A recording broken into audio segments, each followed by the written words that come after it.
Throughout his prime, Billy Joel presented a very specific posture to the world.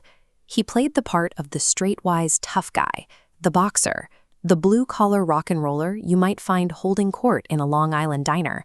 But look down at his hands and you see a different reality. He strikes the keys with the precision of a formally trained concert pianist. While his 1970s rock contemporaries were jamming on repetitive three-chord blues progressions, Joel was writing songs built on sophisticated classical voice leading and chromatic bass lines.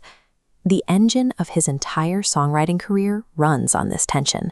He is a working-class kid from the suburbs, trapped inside the mind of a sophisticated harmonic composer. To understand how those two identities merged, we have to look at the post-war American grid. Joel grew up in Levittown, Long Island, the epicenter of the working-class migration out of the city after World War II. It was a standard suburban backdrop, but a heavy historical shadow hung over his specific household. His father, Helmut Joel, had fled Nazi Germany, bringing an immense amount of unspoken trauma across the Atlantic. His father forced rigorous classical piano training upon him from a young age. This intense European discipline became his first real musical pillar. The second pillar came from the city. Just a train ride away was the Brill Building, a hit-making factory producing some of the most polished commercial pop arrangements of the century. But 1970s New York City was a dangerous place to be a vulnerable, classically trained artist. The city was defined by a collapsing economic reality and a hyper-masculine street culture.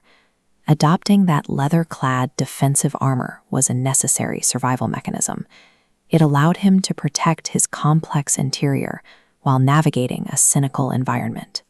Dissecting the hits of his 1970s prime reveals a precise, formal blueprint beneath the pop surface. Take the structural timeline of Scenes from an Italian Restaurant. It refuses to behave like a standard verse-chorus pop song. Instead, it operates as a three-movement suite, shifting from a melancholic ballad into a driving Dixieland jazz section before returning smoothly to its original theme. In New York State of Mind, the lyrics describe gritty urban survival, but notice the harmony he pairs it with.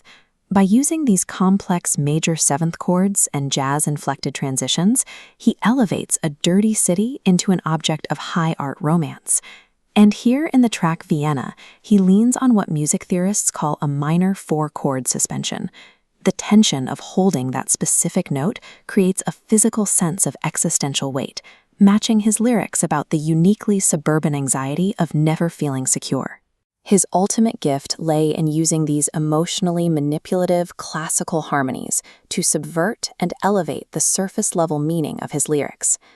As the calendar flipped into the 1980s, the social context shifted again.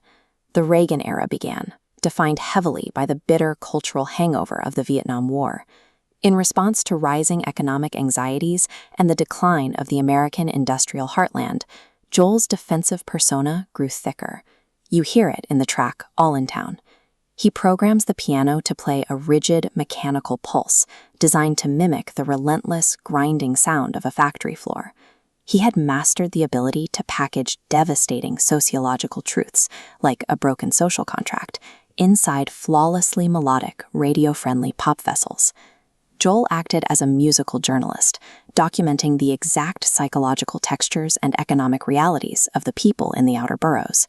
His catalog survives because the songs themselves are structurally bulletproof. They were engineered by a composer who understood the emotional power of a perfect modulation and the structural necessity of classical form.